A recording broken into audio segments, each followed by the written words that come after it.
when we put what is now the current touring rig together, I set up both rigs and both pedal boards and the whole deal. I set up both rigs completely in a rehearsal studio. And we had Matt Picone from Fractal Audio come out. And, John wanted to scrap all of his Axe Effects programming and start fresh. Let's rebuild the delays. Let's rebuild everything. So Matt came out for a couple of days, and we had some issues with the Mastermind and the Axe Effects working together.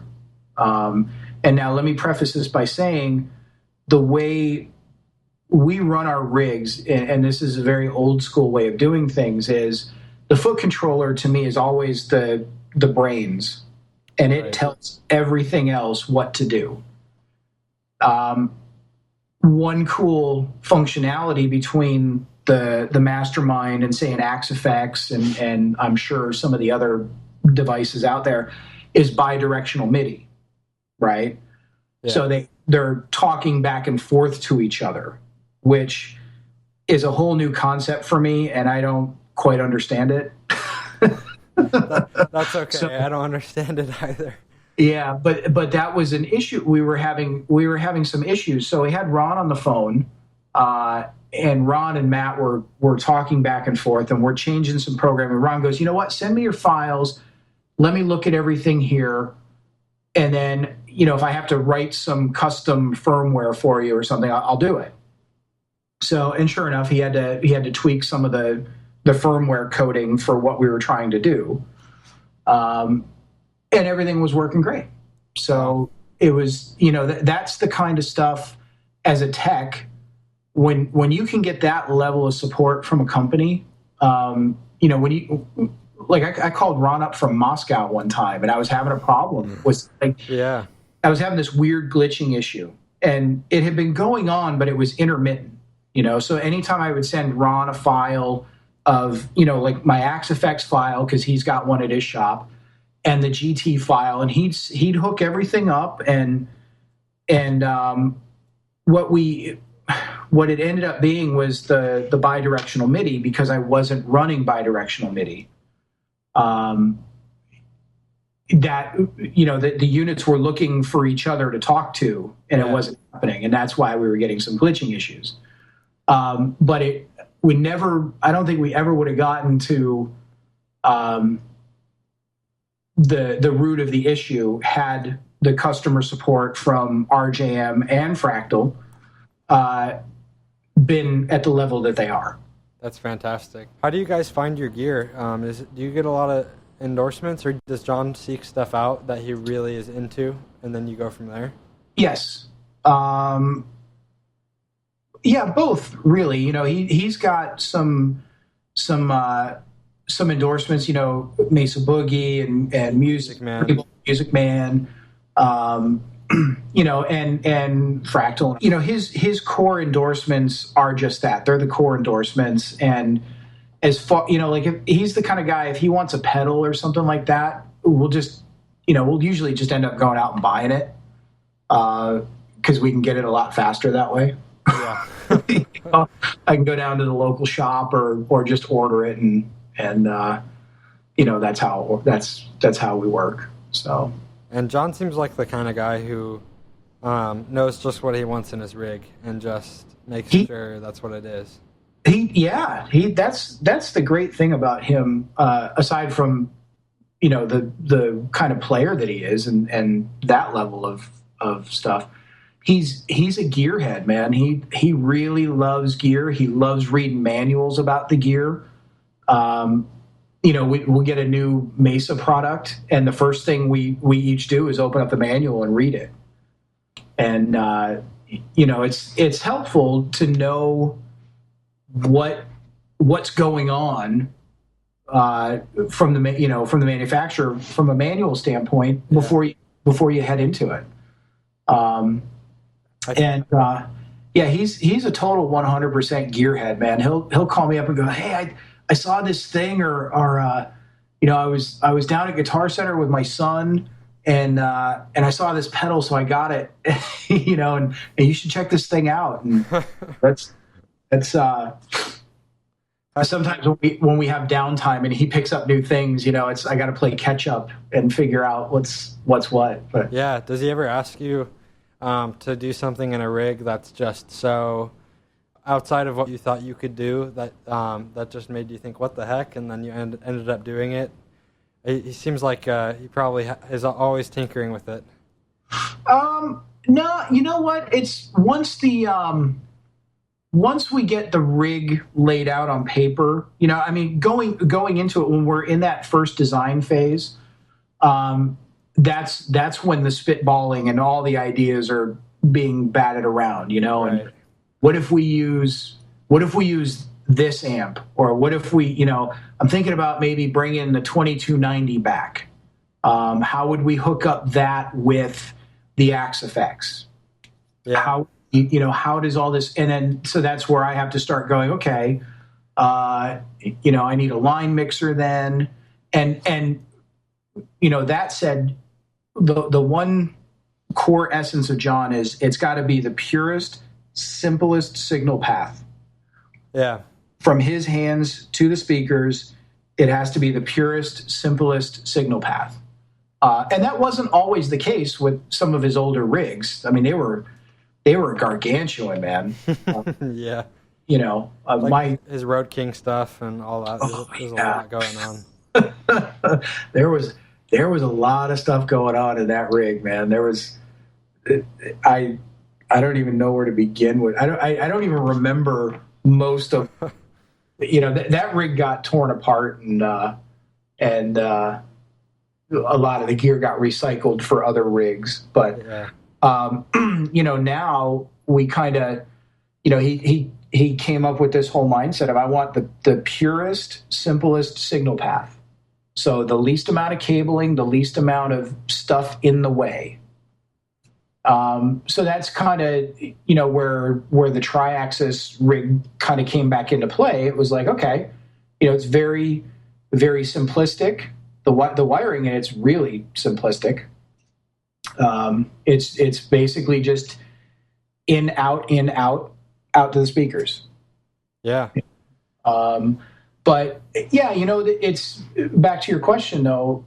It's usually in that initial design phase, which, I think for the tri-axis rig, that the design phase was probably about a month that we batted around ideas, and then we started settling on pieces of gear, and then how it would be wired up. And I would do these like PowerPoint presentations where I would take pictures of all the gear, and I would put it in a slide, and then I would start drawing all the connections, right? And we would send those back and forth, and he'd call me up and ask questions about how something was hooked up, and I would go back and go, oh yeah, you know what? Let me change that. That's maybe there's a better way to do that. Yeah. And what also helped with that sort of stuff is it helps me itemize a purchase list for connectors, cabling, things like that. So I can really, I'm not buying things off the cuff and have extra parts left over. To keep line noise down, it must be a really, really clean cabling job. Do you guys prefer a certain type of guitar cord, in terms of patch cables and everything? Because I know when the rigs get a little bit more complex, that noise could become an issue. Yes. So we use Mogami cable for pretty much everything. From the guitar, we use... I don't know this. I don't remember the specific part numbers off the top of my head. But yeah, we use Mogami cable because the guitars have two pickup systems. They have a magnetic and a piezo pickup system. So I run a stereo cable, right? Stereo cable, or it's not really stereo though. It's just a TRS cable. It's two lines in one cable. And then at the switching box, that gets split up. Yeah. So we've got this. It's a box that Mark Snyder, who used to build all of John's rigs, made, and it says Framtone amp switcher on it, but it's not an amp switcher. It's an AB box.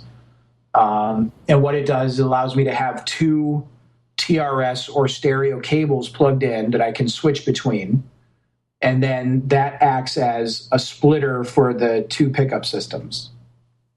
And then from that, we'll start with the acoustic pickup system first, because that's the simplest one. Comes out of the AB box, hits a Fishman Aura pedal for a little bit of acoustic modeling sound. Yeah. And then out of that into a radial DI box straight into the PA system. So it's a very, very, very quick and simple signal path for that. Yeah, really direct. Yeah. Occasionally I'll have to put a isolation transformer in between the AB box and the input of the Fishman pedal.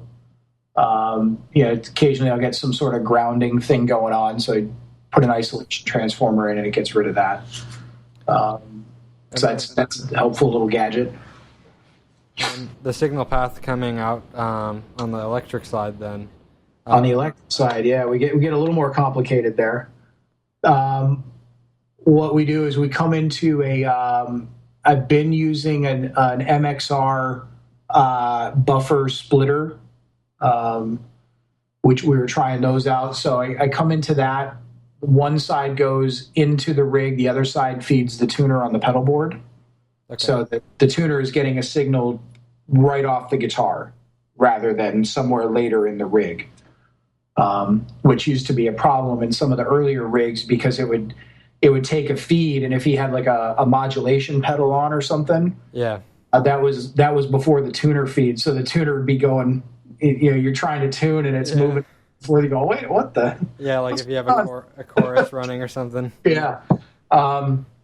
So the side that goes into the rig, it hits the Dunlop rack-wah system first.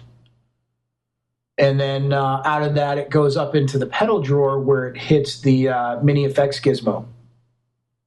And then I have 6 pedals in the drawer, 2 of which are overdrive pedals, and they're both connected to one loop. So I go into one overdrive pedal, out of it, daisy chain into the second one, out of the second one, back into the loop return. John is an avid overdrive pedal fan. I've noticed that, yeah.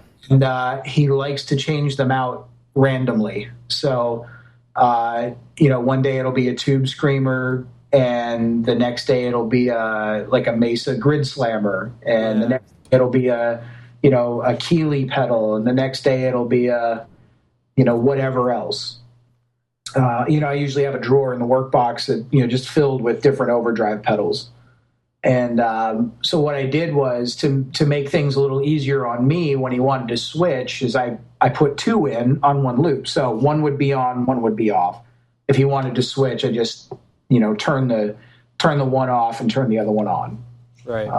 And it was always on the same button on the pedal board, and it just made things easier to swap around if you wanted to swap things around. Those loops are handled by the FX Gizmo? Yep, correct. And then let's see, loop 2 is a phaser of some sort, and that's another pedal that changes around. Some days it's a Boss PH3, some days it's a Van Halen Phase 90. Lately it's been the new TC Helix phaser. That's right, yeah. Which he did a tone print for, so that's cool. I was going to ask if that was the one. Yeah. Mm-hmm. Yeah, we did the tone print at the NAMM show or something, and then as soon as they had a pedal available, they sent it to us and we put it in the rig. And so that sounds great. It's the sound that he created, so can't really go wrong there. Let's see, loop 3 is TC Dreamscape pedal. That's his signature chorus pedal with TC Electronic. And that is actually set to a flanger sound, believe it or not. Yeah, didn't he create kind of a Van Halen style flanger on that? Exactly. So that's what we predominantly use it for. Occasionally, it will switch it to something else, but normally it's set on that flanger setting. So it's kind of a cool little special effect that he can kick in when he wants to make a statement. Exactly. And then loop 4 ended up being a Boss Dimension C pedal, which is I don't know if you remember the old rack gear, but Roland had a rack thing called a Dimension D, and it had 4 or 5 buttons on the front of it, and that was it. There were no parameters. It was you had mode 1, 2, 3, or 4, and it was this big modulation thing. And what they did is they kind of made a pedal version of it, and they called it a Dimension C. And I was always a fan of that pedal, and I ended up picking up one in Japan many, many, many years ago because I couldn't find them in the U.S. for some reason at the time. So I picked one up in Japan, and for whatever reason, I had it at the studio one day, and the engineer went, "Ooh, well, you got a Dimension C pedal. Hook that thing up." And we hooked it up, and John went, "Wow, what is that?" And I said, "Oh, it's a Dimension C pedal." He's like, "We got to get one. I got to have one." Of course. So ended up finding one on eBay for him. And so mine is in one rig and his is in the other rig. And I hope I get mine back at some point. But it was set to mode 3, which is a great kind of just modulation sound. And it works really good in the front end of an amp. So that's a chorusy sound? Yeah. It's like chorusy, vibrato, flangey. It's sort of hard to describe. It's got its own unique sound. That's what's cool about it. Very, very three-dimensional. Yeah. So mode 1 is really just kind of broad. Mode 2 adds a little bit more speed. Mode 3 has more speed to it. Mode 4 has the most. So mode 3 seems to kind of be the one that everybody gravitates to, and it just has this big kind of like a warble to it a little bit. So it's a little bit like a vibrato, but it's more chorusy than that. It sounds really cool for leads. It's a cool special effect to kick in on a lead sometimes. Yeah. It just kind of gives you this big wash. That's another signature Petrucci thing, to have kind of that chorusy sound even on a lead tone. A lot of guys won't do that. Yeah, a lot of guys will stick with just a delay or something. Yeah. He's definitely he likes his chorus, and it does something. It makes his distortion sound so rich and and full, because all those chorusy. Every time it choruses and the modulation happens, it distorts that, so it makes such a thick sound overall. Yeah. He we predominantly his main chorus tone comes from the Axe effects. Okay. Yeah. So, but we've kind of patterned it off of like the 2290 type of chorusing and stuff like that he used to use. So. It's cool. Well, Ron mentioned that you guys just received some Mastermind PVCs. What are your plans with those guys? Well, we started several years ago. He got into this whole, I want to build a pedal board. Yeah. I want to build something like a C rig with all pedals. So that's sort of where that first big version of the tri-axis rig was to use pedals. So with the PBCs, we're going to build pedal boards. I actually have most of my pedals here at home that I've collected over the years that I've wanted. I've got them kind of laid out in my head, so I'm going to eventually build mine here pretty soon. And with John, we just have to, a lot of it is, again, just the design phase, spitballing ideas and going, okay, We have X number of loops.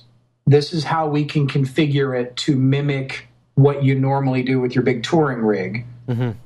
So what do you want to use? And then we'll just start going through and going, okay, definitely you want to use the Dreamscape pedals. Definitely want to use like maybe the flashback delays. So there's some certain concrete pedals that would definitely make the cut. And then it's kind of finding the other ones to intersperse. And then what are those presets going to be? Which pedals could be run in combination, right? Yeah, pretty much. And it's, I think we typically set stuff up so the presets would mimic like what the big touring rig would be. So, okay, yeah. For example, on the GT, we've got 2 clean presets, 2 rhythm presets, and 2 lead presets. And within those presets, the first one is a clean phaser. So it's a clean sound with a compressor and a phaser. And then we have a clean chorus, which is a clean sound with compressor, stereo chorus, and then we've got a delay, kind of a washy delay that sits in the background. Rhythm is just straight up no effects. Crunch chorus is what we call preset 4, and that's his crunch sound with the stereo chorus. Okay, yeah. And then lead 1 is a lead preset. And the lead presets with a tri-axis, sometimes we'll use a different preset for each lead sound. He'll have them set slightly different. Sometimes we'll just use the same one. So lead 1 will have kind of a shorter stereo delay. And then lead 2 has a longer stereo delay. Oh, yeah. And then I can't remember... the chorus on the lead stuff is more, I can't remember if they're programmed in right now, the chorus, but it's one of those things where he can kind of do it on the fly. He can hit the IA button and if he wants to save it, he can hit the save button and it's saved. So, what do you guys have planned for a future rig? In the studio and for the next tour, can you give us any details? What I can tell you is we've started spitballing ideas. And a few of the core pieces of gear, we already know what they're going to be. We're actually reconvening next week in the studio again to work on some stuff. So, we'll start discussing it some more. And I'll probably start putting the rigs together in November. For the tour, but we're in the early design phase, so I haven't actually put anything on paper yet. We've just been talking about it a little bit, and he's mentioned that he might want to bring back certain pieces of equipment, and I kind of, I go, oh, I don't know about that, and then I start thinking about it. I go, well, that might be pretty cool. So it really. The one thing we proved with ourselves with the tri-axis rig is I put his entire rig into a 14-space rack. Wow. Right? Which is super small compared to what the older rigs used to be. So that's definitely a design consideration, is trying to keep a smaller footprint now. Yeah. And in the world of touring, gas is not cheap. And jet fuel's even even more expensive. So when you have to start shipping gear around, the bigger and heavier it is, the more it costs. So I think that's why a lot of younger bands are using modelers and things like that, because they don't Axe Effects. Yeah, or the what's the other one? The Kemper. Yeah, that one. They don't have the budget to ship gear around. Fortunately for Dream Theater, we do, so we can. But it's been a conscious decision to make things a little smaller and more compact, and technology has certainly afforded us to do that. Has Petrucci ever tried or ever thought of doing the Axe effects, like an Axe effects based rig, or does he ever play on just the Axe effects? He does, like if he's demoing stuff at home, he's got one set up in his home studio and he can just kind of plug in and get some ideas down. We've not really doing a complete rig out of an Axe effects. He's been a long time Mesa Boogie guy, and that's his sound, and he's able to use the amps, so that's what he chooses to do. Does he have a preference on tubes? No, you know what? It's that's a funny question. Not really a funny question, but whatever the factory ships in the amp. Mesa, they have their own. They do extensive testing on tubes, and what they put in the amplifiers is what they feel works the best. Right. And we're certainly going to go with that. I do know other guys that have changed them out to different brands of tubes and things like that. And tubes do sound different, like guitar strings sound different, So it's certainly one avenue if you're into that sort of stuff to swap out tubes and try different things. But, we pretty much just whatever Mesa ships recommends to use, that's what we use. I've always actually been impressed with just Russian Mesa tubes. They have a really nice warm sound. Yeah, and if you think about it, there's really only a small number of tube factories in the world. So, they're making tubes for everybody. Yeah, it all comes from the same place. To a degree.